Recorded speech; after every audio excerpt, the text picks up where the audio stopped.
JDCap26 here, just do tips and repairs and hobbies. And I just want to do this quick video on the Crosman 600 if you can acquire one of these.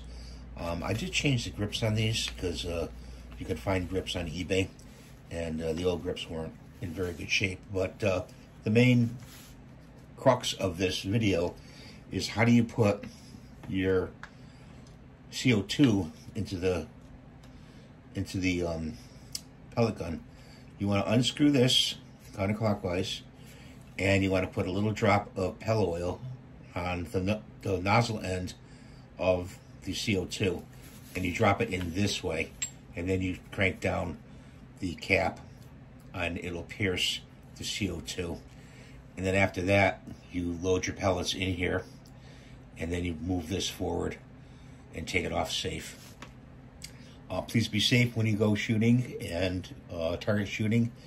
And thank you for watching, and I hope you have a great day. And we'll see you next time in the next video. I hope this helps you.